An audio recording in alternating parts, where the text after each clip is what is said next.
Hey everybody. So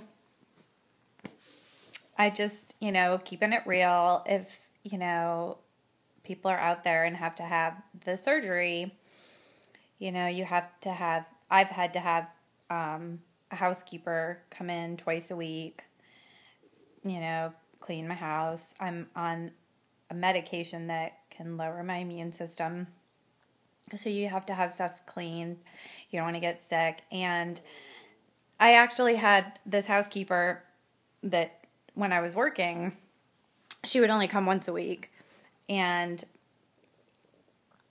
anyway, so she's been with us for a while, and I have all my furniture. Like, if you look at the bottom of all the furniture, it's all banged up from her slamming the vacuum cleaner into it. And I never complained. I was like, you know what? Whatever. So, I would always see in the beginning, like she worked hard, because when she would come once a week, I would come in from a long day of work and I'd be like, oh, it's just so nice to come into a really clean house. So then now we're in a smaller house. We're in a small townhouse. And I was like, just somebody that I knew, and I just felt comfortable, and I was like, okay, I'm going to pay her $20 an hour, which, first of all, being on disability. So it's, like I said, it's a 3-bedroom townhouse, and she comes twice a week, and she does two of my daughter's laundry, and then their bedding just once a week, and cleans the house. And it's really like, we're not dirty people. I mean, we don't even really go into a lot of other places of the house. I mean, I'm in my bedroom for the majority of the time. Ella's at camp all day, and then when she's in school all day. And then Ashley, being home for the summer now, she walks the dog. She does a lot of stuff. She helps do little things around. So I think she's actually relieved a lot of the work responsibilities. So today I went to get Ella's clothes out of her, I'm not going to say her name, I'm sorry. She comes Tuesdays and Fridays. Today's Wednesday. So I went to go get Ella's clothes out of her dresser this morning, and I was like, oh my gosh, like, her dresser's so dusty.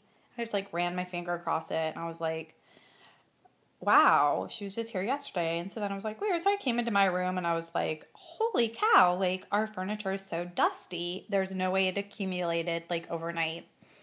And I communicate through her daughter, who's always been really nice, but she doesn't speak English, so I always send a little email, or she's always been like, oh yeah, just let me know. So I've had to send a couple emails because I don't know, well, first of all, my housekeeper started coming, and I'll good morning. I'm like, how are you? And she literally for 20 or 30 minutes would stand over my bed. Now, mind you, I'm in bed recovering, or I'm in chronic pain, but don't feel sorry for me. I don't do these because I want people to feel sorry for me. I'm doing them because I want to help. I want to get better, and I want to help people. But I've told you, part of the process is you're helpless. You need people to come in and do work, take care of your house.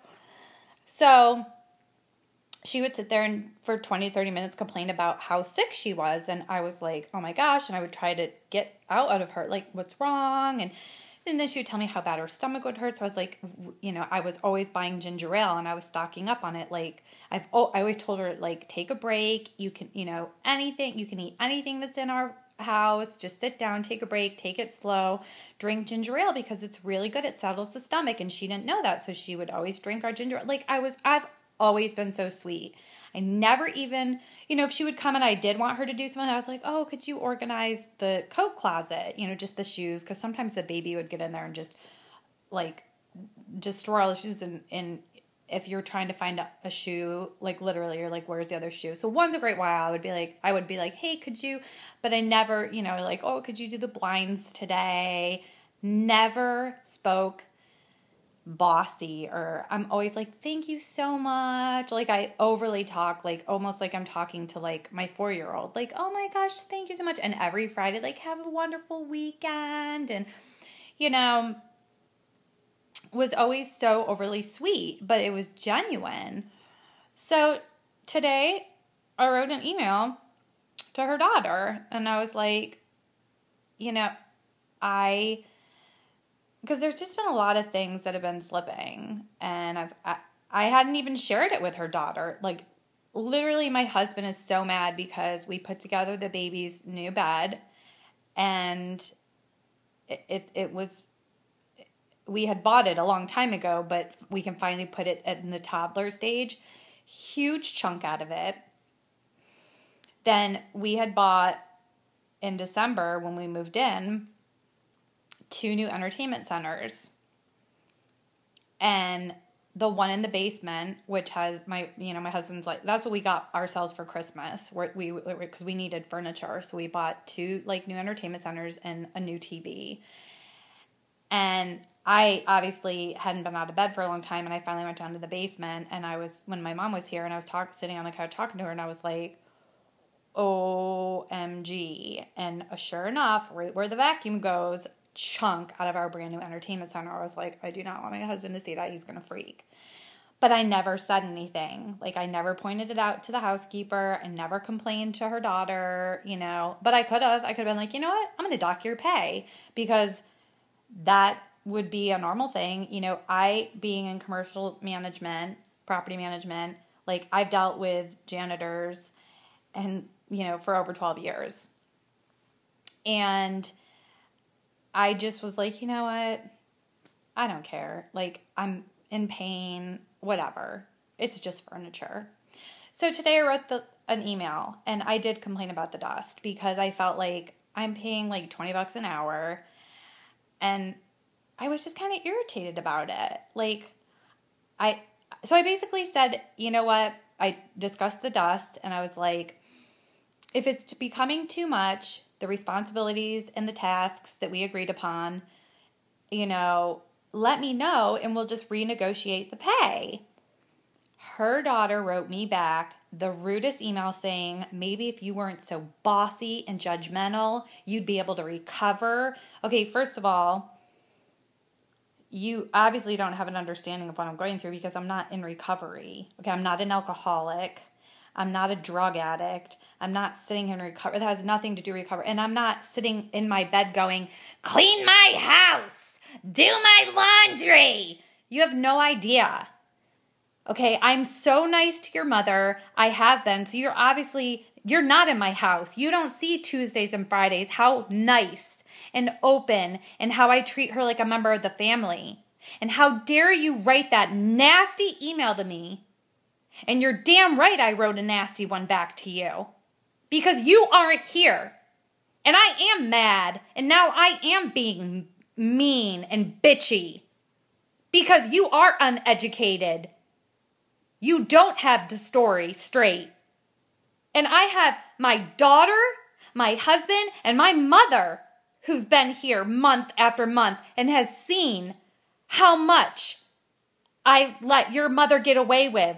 Because my mother would come up and say, and I'm like, Mom, just let it go. I don't care. Life's too short. And I have witnesses in my house that have seen me be so sweet to your mother. Hi, good morning. How are you? Do you want coffee? Oh, you don't drink coffee? Just help yourself. When she leaves, have a great day. I'll see you Friday. Have a great weekend. You have no idea. And for you to say the things you said in that email, you know what? You're the one that's going to have to go to bed at night and put your head on your pillow and be like, you know what?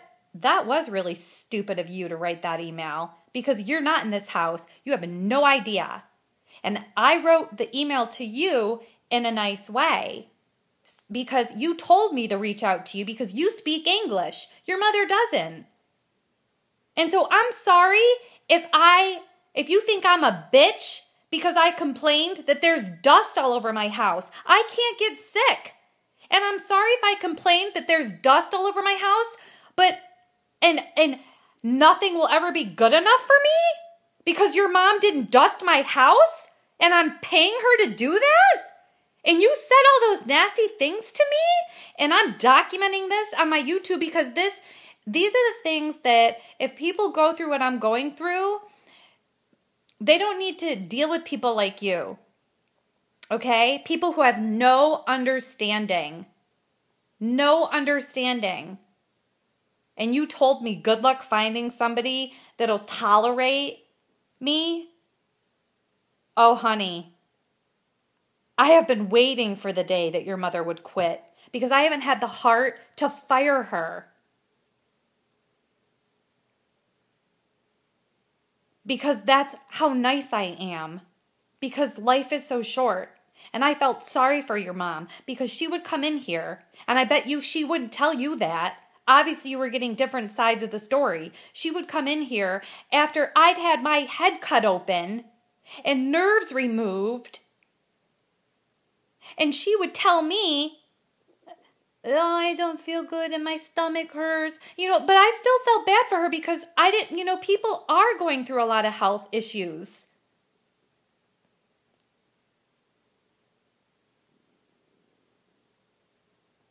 Unbelievable.